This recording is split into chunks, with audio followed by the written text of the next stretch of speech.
Hola! Well, I don't think it's possible to get a copyright issue today. If anybody was here last night when I was streaming Ratchet and Clank Rift Apart, the stream came to an abrupt halt after about 50 minutes. Apparently, somebody somewhere has an issue with live streaming games on YouTube. At least for me. Anyway, so we're here today, and we are going to recap today's E3 show. And I've got everything ready to go. Let me tell you something. I'm not drinking. I'm having a Mountain Dew Zero Sugar Major Melon, actually. It was... I should be drinking. It was really, quite the snooze fest to get through. Oh, hold on one second, actually.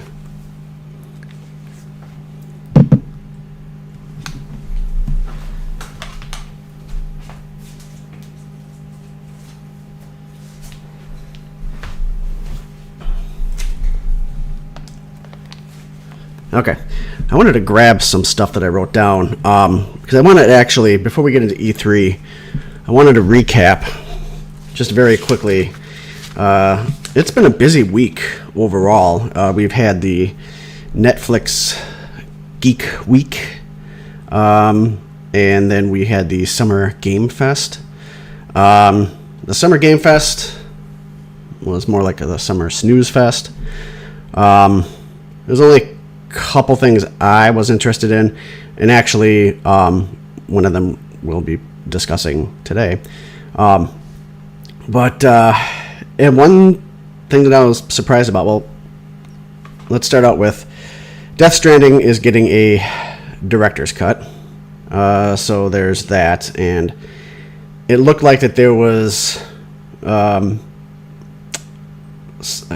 think I remember seeing like a video, like a cutscene of him trying to figure out what to do with the box, and he gets in the box. And if you know anything about gaming, you know what that's a pun or a joke or a reference to.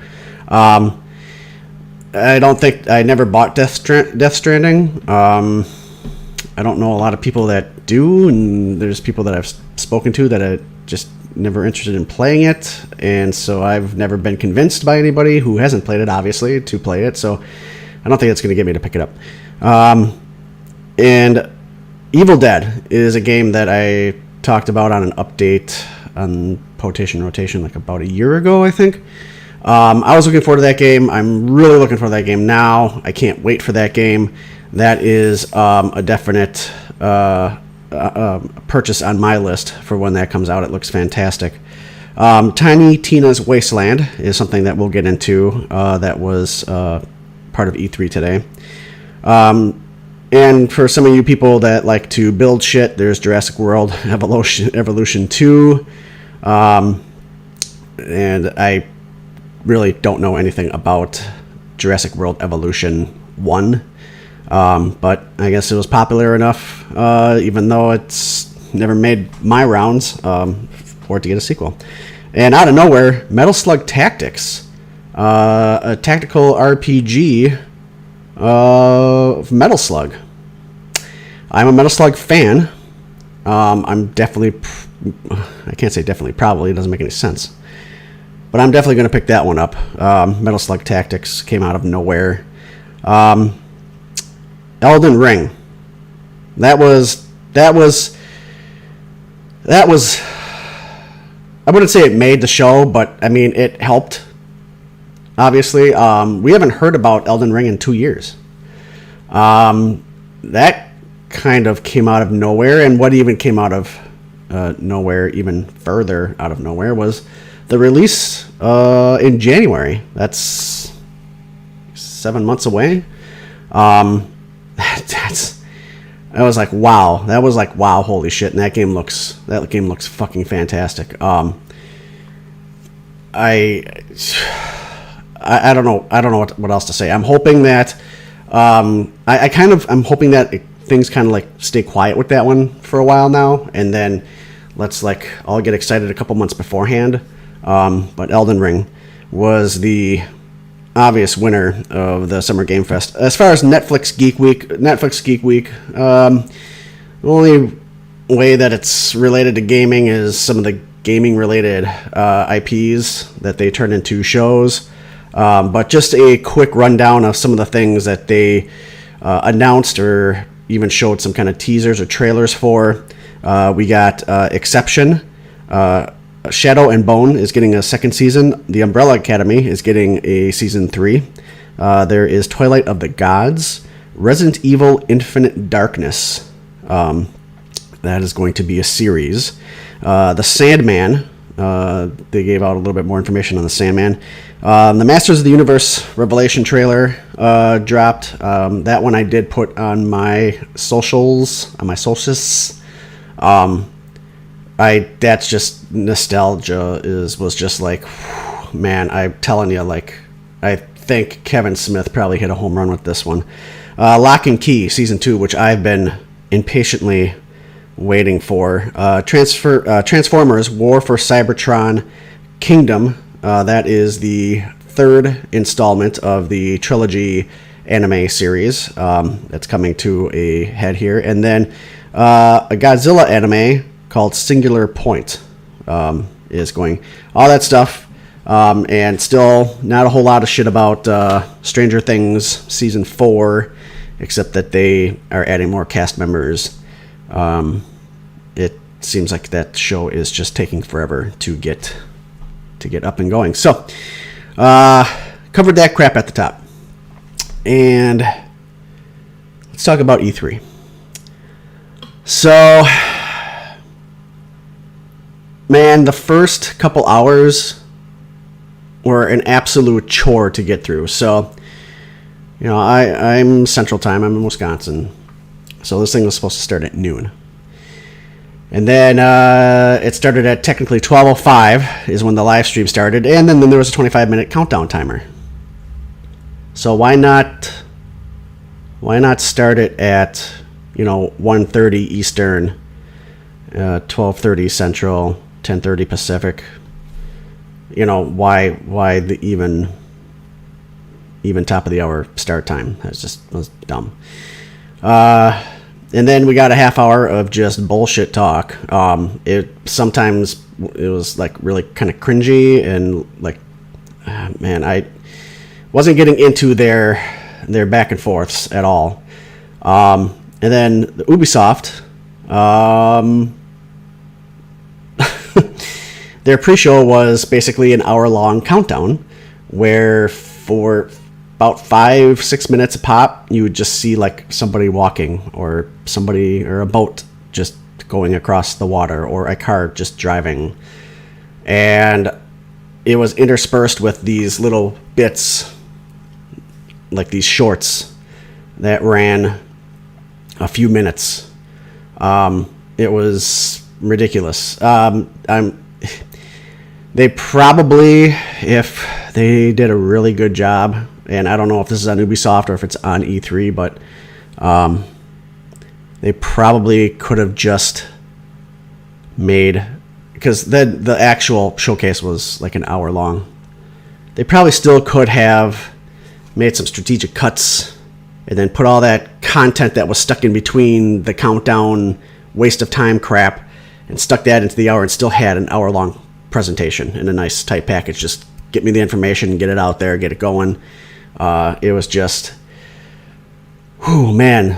Actually, so, aside from an hour, actually the first 3 hours, I mean, we got, in the first 3 hours, we really only got like an hour's worth of content.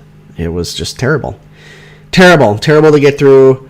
Like you got to have an opening act. You can't just have a snooze fest going on and then you just, like, if I would have known that shit was going to happen, I would have just tuned in 2 hours after it started. Anyway, so there was one interesting thing that came out of the the Countdown pre-show from Ubisoft, and I'll touch on that in a second. But we're going to just recap some of the things. Watchdog Legion Bloodline expansion pack. And then there was Rainbow Six Extraction. And we're going to just take a look at some of this stuff too. So that's already got a pre-order available. And it's a post-apocalyptic version of Rainbow Six with aliens and all that shit. In fact, some of the aliens kind of reminded me of some of the shit from Stranger Things. So Rainbow Six Extraction. I'm not gonna, go into explicit detail with trailers and stuff like that, only because I don't want this stream to get booted. But I mean, you can go anywhere online right now and find it. So this was the title that was previously known as Quarantine.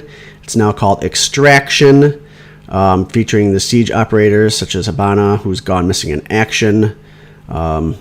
It is some very interesting stuff.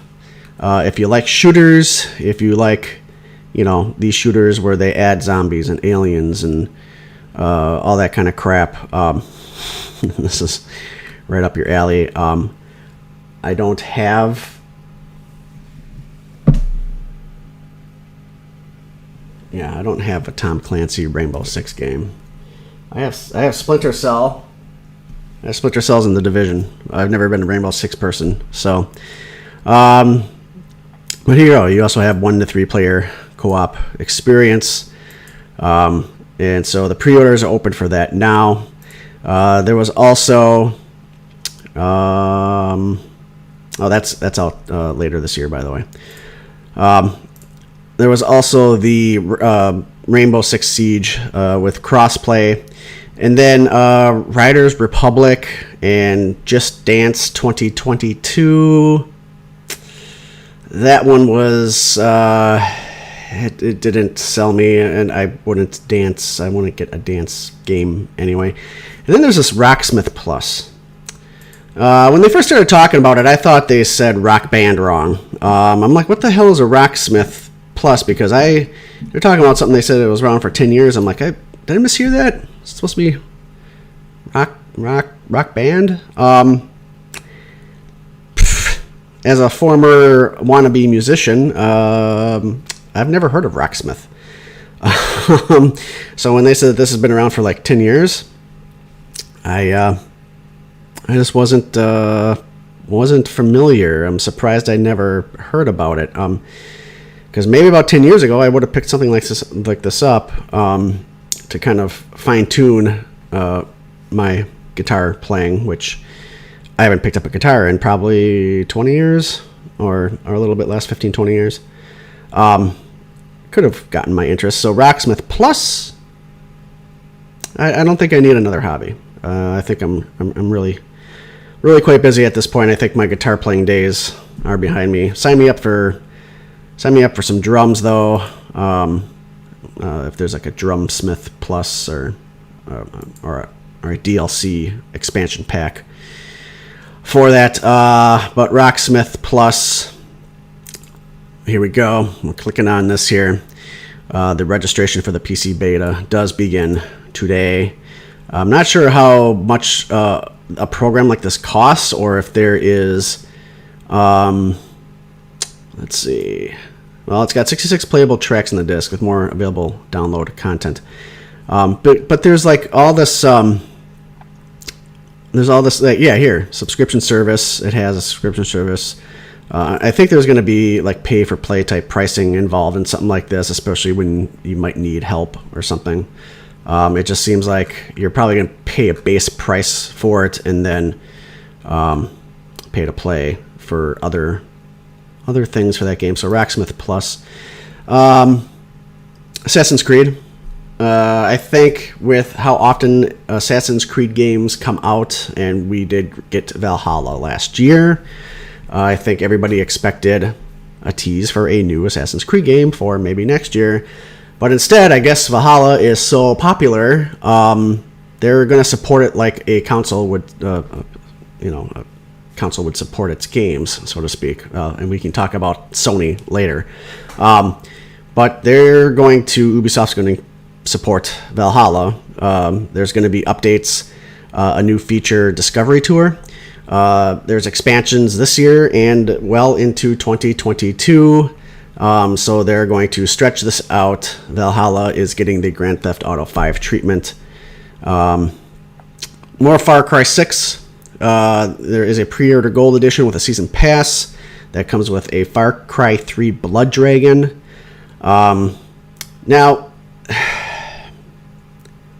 there is something that now kind of gets me somewhat excited, and it was during the pre-show, and it was kind of just stuck in there for a few minutes. Is this "You Suck at Parking"? It looks like it's on Steam, from what I see here, and it looked crazy stupid. So, without playing something that might get this, let's go ahead and accept that. Without playing something that might get this stream stopped, because I don't know what's going to get it stopped at this point. I was quite frankly still pissed about last night. You've got to, maybe I can mute it. I don't know. But anyway, you have to go through all these different courses, and there's obstacles, and the goal is to park in a parking spot at the end. There's multiple parking spots, so you got to keep doing things over and over. It's interesting. It certainly caught my attention and is something that I am going to pick up personally. And so there is also the Mario Plus Rabbids. Mario Plus Rabbids sparks of hope. Mario started trending. In fact, a lot of this stuff was actually leaked like this morning. So none of it was really a surprise when I'm like, and I only found that out because as I was starting to set up this morning and doing my socials, come on, I mean, it should be, all right, jeez. I started seeing things trending on Twitter, or you could even go into E3's live chat and see people saying what games are dropping. There's even spoilers going out to Tuesday, actually. But all the Ubisoft stuff was spoiled this morning. So this was a partnership that took a lot of people by surprise when this happened. And like, oh, what the fuck, I heard mixed reactions when it came out. The original one. I've never been a Rabbids fan. And even though I am a Mario fan, I'm not a Mario fan enough to play a lot of Mario games outside of the actual Nintendo published platformers. I don't, I'll buy, of course, Mario Parties and Mario Karts. I don't buy his sports titles, any kind of puzzlers he might be in, and I don't. Hey, subscribe to IGN, no spanks.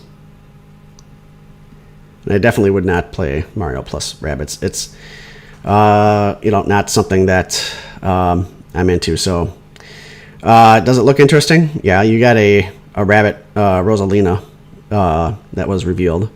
Let's see if we can get some screenshots here. Screenshots probably should not get me booted. So, it looks good. I'm not gonna lie. It looks like a good game. It looks interesting. The first one did too. It's just that the gameplay, the mechanics of it all just don't do it for me. So there is this it looks like it's a plush version, like a doll or something. I definitely want that. I definitely want that. But as you can see, then there's a live version that looks like a rabbit. So there's that. Let's see if we can get to Rosalina here. And there's Luigi and the princess, of course. Some serious shit's going on out there. Obviously, it's kind of galaxy related. Come on. And there she is.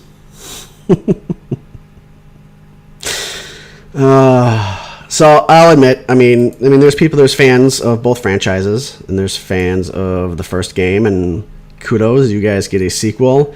It's just not something that I'm into per se. So anyway, so that is supposed to be dropping in 2022, and then the last big thing, aside from them just talking about more Far Cry 6. So I've never been a Far Cry fan. I know I played one of them. I don't know which one it was. But no matter what,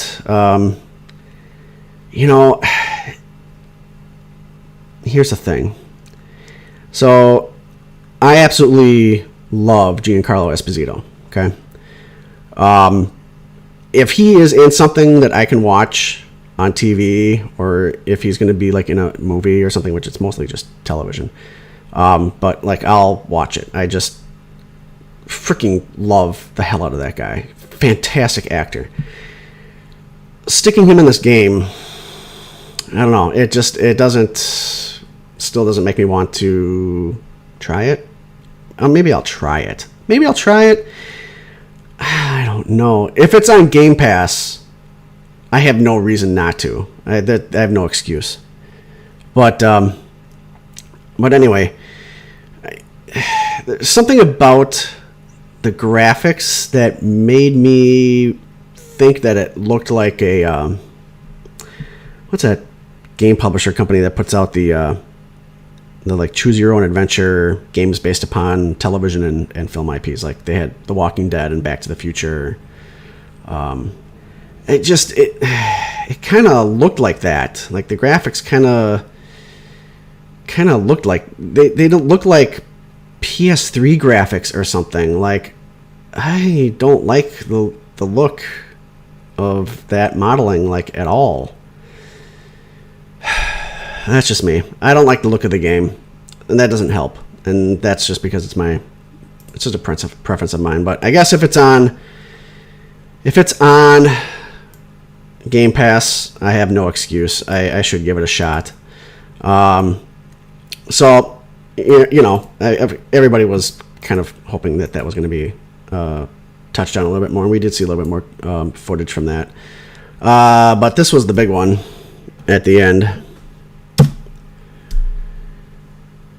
Avatar, Frontiers of Pandora. Now here's the thing. Last I checked, we've been waiting like 50 years for an Avatar sequel.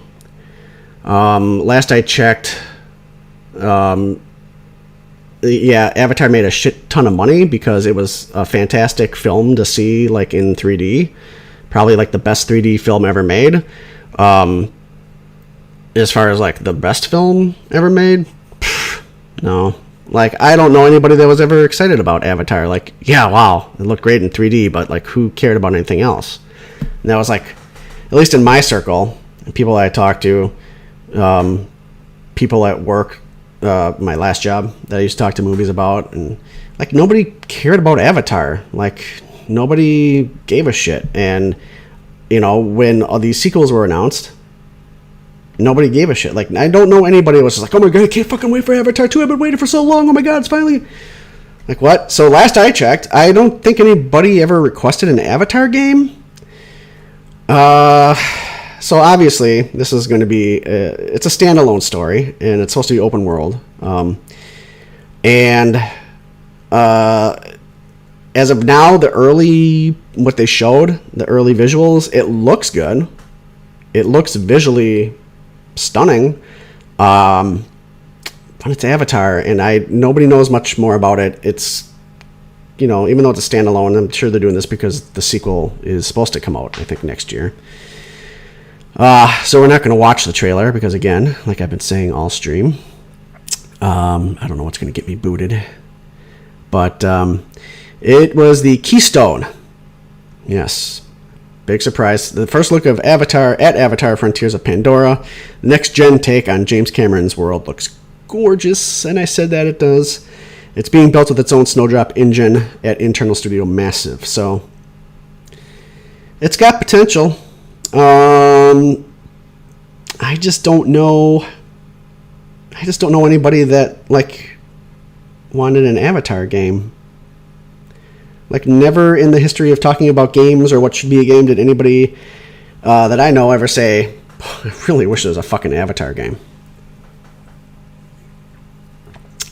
Anyway, so it looks like it's going to be for the PC, PS5, Xbox Series X and S, along with any kind of cloud service, Google Stadia, Arcade, Amazon Luna. Yeah, we don't need... That's the thing, man. I'm getting... At this point... It's been, 7 months since the PS5 came out, and I can understand there's still people that can't get their hands on a fucking PS5. Except if you want to get your hands on PS5, you can come talk to me. Pretty much, I've had a few of them, and people that have wanted a PS5, I've gotten them a PS5. If you know what to do, it's really not that hard. But I understand a vast majority of people that would like a PS5 can't get one still. And I understand that last gen, which they're not still being called last gen. They're still being called current gen. And what is current gen now is still being called next gen. Mostly because Sony can't stop supporting the PS4. And I can understand it's going to need some support. And I know Sony, I think, is looking into possibly doing a redesign of the PS5 in the hopes that they can kick out some more for people to buy. I don't know if that involves a different type of chip that is not in short supply.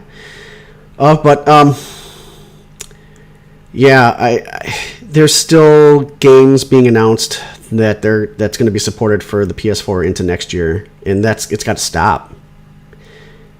If there is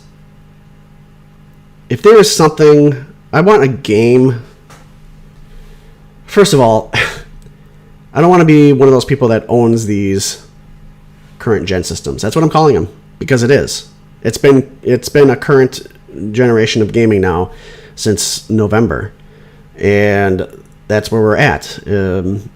Next gen is whatever they come out with next. Their pro type systems is technically a half next gen system. I don't want to keep calling a PS4 in 2022 current gen and a PS5 or an Xbox Series X and S for that matter a next gen, because it's just ridiculous. And I want to be able to be proud of having these systems instead of thinking I've got the system and it's a little bit more powerful, 60 frames per second, visually looks good, the games run better, faster loading times, or Ratchet and Clank, no loading times. Jesus Christ, what the that game is absolutely phenomenal, but that's a whole nother story.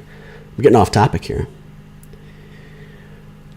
I don't want to feel like I bought these consoles when the last ones were still good enough. You know what I'm saying? So there's this slow trickle of exclusives for the Series X and X and the PS5 that aren't getting the last gen treatment. And that's fantastic, except we'll talk a little bit about Godfall in a bit, because that's ridiculous. But it's got to stop at some point. It's got to stop. Like, it's got to stop at least by the end of this year. That's just my opinion. I want these publishers, whether it's Sony or Microsoft or third party or whatever, to focus on next gen without worrying what can run on past gen or last gen, and then what can be upgraded. These free downloadable upgrades or whatever comes with these technically PS4 and Xbox One games. It's got to stop. It's got to stop because it's pissing me off. So that's my I'm pissed off about that type of thing. Let's move on to Gearbox. Gearbox was interesting. It was about half the runtime that Ubisoft did. But their presentation and how they kind of just presented it was great. They kind of like use this like classic VHS video training format to introduce Gearbox University and everything that is within Gearbox University. It was a kind of a cool way to introduce their showcase, and in between whatever they were showing, they would kind of have a new like chapter of the VHS tape to it was full of jokes and puns. It was very well done. And it actually had my attention more than Ubisoft did. Of course, they were talking about the Borderlands film. That was probably like the biggest thing, and that they did as far as strictly Borderlands related, some behind the scenes stuff with the Borderlands film. And I wanted to take a look at. They had Kevin Hart in there, but let's just go to IMDb. Kevin Hart did come out of his trailer for a little something. I'm probably going to get... Oh, it must be loading. I haven't been to IMDb in a long time. God damn, it's a fucking mess. They have like a whole bunch of shit going on all over this webpage, don't they? I can't see that... there we go. I was going to say I can't see this IMDb ever crashing because of heavy traffic. Oh yeah, Eli Roth, the director, was on the behind the scenes stuff. So that Kevin Hart. Apparently he looks like he's about 6'3". Can we like not do that? He's about like 6'3" or something. He like, now I can see what he would be like in comparison to me. He'd be like up to the bottom of my chest. So I've only heard about some of these casts, and they mentioned some of them. They mentioned Jack Black. Of course, like I said, Kevin Hart was there. Bobby Lee. I can't remember anybody else they might have mentioned in there. Oh, Cate Blanchett. Some of these people, I don't know who they are. Gina Gershon. Jeez, I haven't heard that name in like 70 years. Jamie Lee Curtis. I heard on the internet a few weeks ago she was announced. So, I mean, it's a decent cast. To be honest with you, I've never actually first-handedly played a Borderlands game. I've watched on Twitch people play Borderlands games. That's Kevin Hart. Ariana Greenblatt. Jamie Lee Curtis.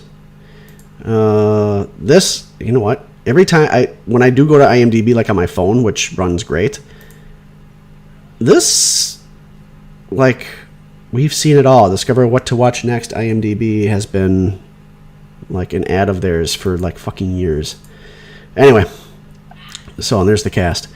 So it seems interesting, and if if the comedy of the Borderlands series holds up with it, I'll be excited to see it. Homeworld 3. There hasn't been a Homeworld game. Homeworld 2 has been... It's been like... How long has it been? Like 10 years or something? When did that game come out? It's been quite a while. But they were talking about Homeworld 3 interspersing it with just these little vignettes. Oh my gosh, it's been longer than that. It's been like 18 years. Anyway, so Homeworld 3 is coming out, and they were just little bits and pieces of vignettes talking about the Homeworld franchise. Anyway, it's going to be like a solid year before this comes out, by the way. So, real-time strategy game. Oh, it's they were... oh, yeah, here we go.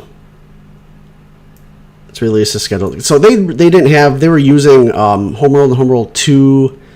Oh, that's what I want to say. They were using Homeworld and Homeworld 2 like video footage, game footage from, like, I guess they released like an updated edition of it or something of those two, and they were using that when talking about Homeworld, and it was, I think, all in all, if you took the little mini vignettes they did talking about Homeworld and Homeworld 3, I think it maybe totaled 3 minutes. So there's that. So that's okay if you're into that kind of stuff. Tribes of Midgard, that is at the end of July. That one looks all right. It looks like something that should be played on a mobile phone, honestly. To me, that's just me. But we'll take a look at it here. So that is available in about a month and a half. Yeah, let's just allow all, please. Oh, look, you can pre-order that right now. We're not going to watch the trailer, but I mean, I don't know. It looks like a cartoon, and I have no problem with cartoons whatsoever. I mean, I kind of think like playing, I mean, Ratchet and Clank Rift Apart is almost like you're playing like a Pixar game. Almost, that's what it feels like. I don't know. I like the concept of the game. I like the everything that was going on in it. I just don't like the look of it. It doesn't feel like a good RPG for me to probably pick it up. But that's just me. I'm really picky about RPGs. Godfall. They're taking a step backwards with Godfall, which didn't actually... It was a PS5 game. Didn't actually get... well, at least as far as Sony goes. PS5, it didn't get good reviews. It was mixed, like right down the middle for the most part. I didn't hear a lot of people talking about it. Never saw it trending very often on Twitch. So I don't know if this move to now release a PS4 version, which is like... It's almost like if Nintendo had the Switch, and yeah, they were like, doing I mean, games where it's like, let's see, like, boy, I'm trying to think of a good example from 4 years ago, but it's like Nintendo was releasing a game for the Switch, and then 7 months later was like, you know what? I think we're gonna also kind of, backtrack and now release this for the Wii U. Like, I don't know, man. So anyway, Godfall, it's going to come with a Fire and Darkness expansion, stepping backwards onto this PS4.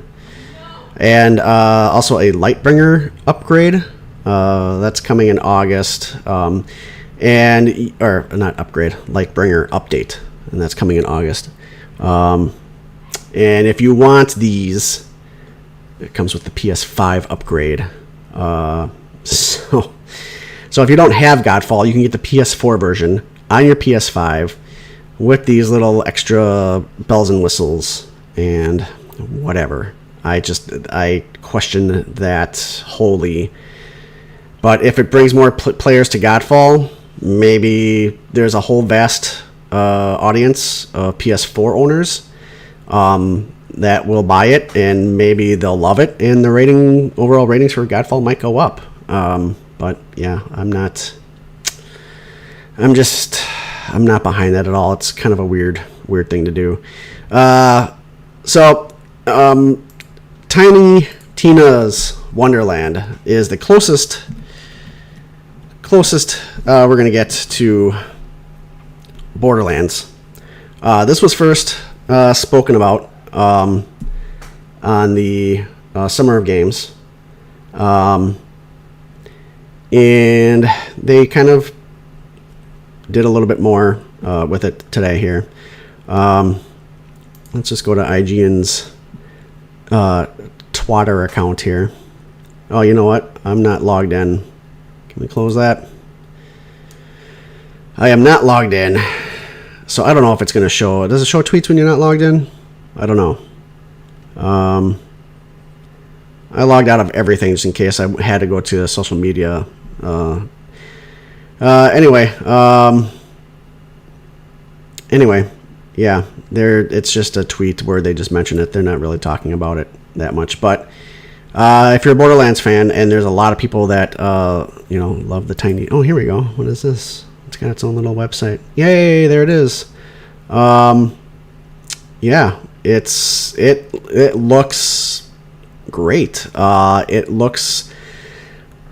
It's shaping up to be exactly what you would expect for this type of spin-off within the Borderlands universe. So I don't know what else to tell you. I don't want to show any kind of trailers again, like I said, because I don't know if I'm going to get booted.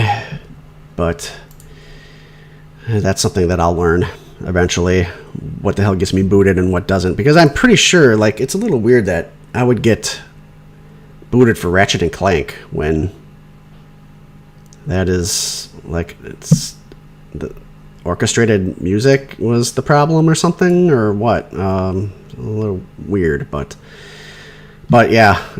So of course this doesn't look like actual gameplay screenshots, and I'm pretty sure everything was pre-alpha, I think, that they showed.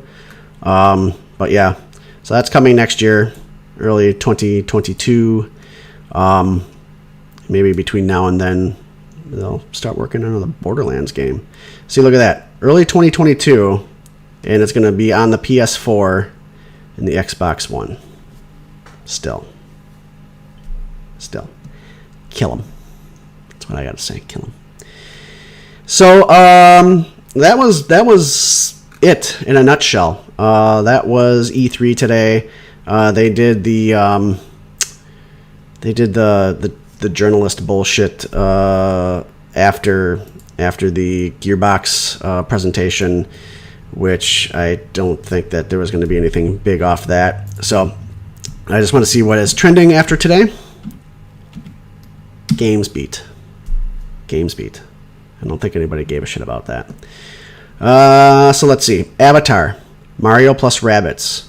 Right off the top of the bat, those are two right there. And here is the behind the scenes little picture there of the Borderlands movie with Kevin Hart, and yeah, that's what I'm saying. Like this, he's about as tall as me here.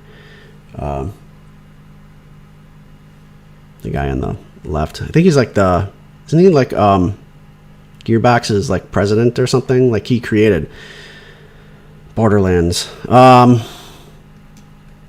So that's it for these. What's showing up here? I can click view all for top stories, but I also don't want to see any kind of spoilers if there's anything leaking that's making a top. Yeah, like I don't want to see any Breath of the Wild shit. I'm really trying to. I've got everything as of today for my social medias and getting these streams going for the next 3 days after today. I've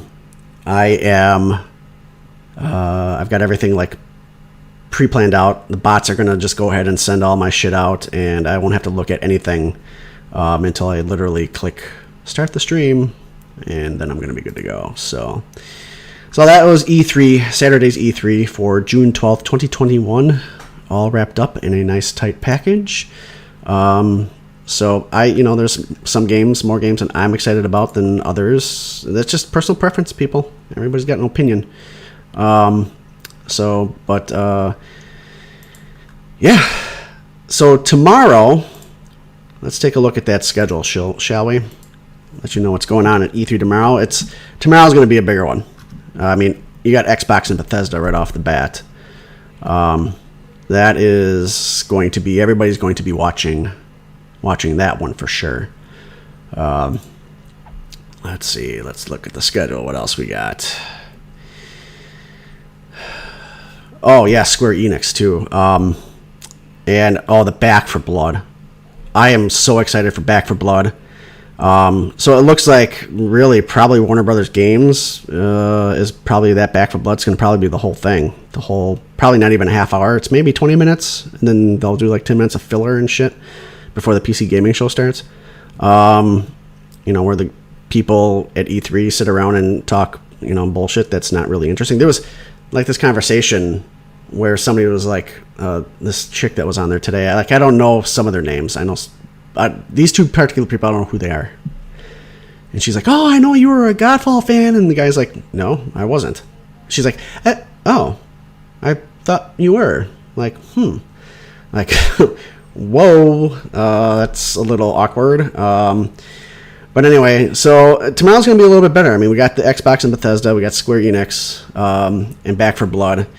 And I'm not a PC person. I've said that before. Somewhere in rotation, probably talking about video games. Podcast. The recent episode 2, our top 7 RPG characters on Retro Rankings podcast. None of them is, I didn't consider PC RPGs because I'm just not a PC person. So I'll still watch it though. I'll see what's going on. I'm still interested in what's going on with the PC. I'll just never ever game on a PC. That's just me. So looks all very interesting. I know now not to watch that. I think I'm going to go ahead and just start here, and we'll see what happens. Hopefully everything else is nice and tight, because getting from here to here was an absolute fucking nightmare today. And I was going to stream actually today and tomorrow live as it went, but you would have seen my absolute frustration, as a lot of live streamers on YouTube and Twitch that were live streaming were then tweeting like, are you fucking kidding me? Like, why the fuck are we sitting through this shit? So it wasn't good. It's not like we're walking between exhibit halls. We're not actually there. We don't need all this extra countdown time to get from point A to point B. Just give us the shit. So anyway, so that's going to do it for this episode of Potation Rotation. And tomorrow we are going to be live streaming again tomorrow night. And that's going to be at 7 p.m. Central, 8 p.m. Pacific. Go to the socials. Socials, as I say on the podcast. Instagram, Twitter, and Facebook if you want to go to Facebook. Potation Rotation's on there. Not a lot of people go to Facebook. So my Instagram's thumping all the time. My Twitter is kind of thumping. Not as much as Instagram. But I post all my updates there. All my updates on there. So when I go live, or when there's a new episode of something, or the podcast comes out, that's where you're going to look for it. Or you can go to potationrotation.com. One nice tight package. You get all the links for everything. The recent episode of the podcast is on there. The socials are at the top or the bottom or somewhere. You'll see them. Click on them. Follow me everywhere. And you'll see when I go live tomorrow. Click the notification bell. And that's going to do it. We'll see you guys next time. Toodles!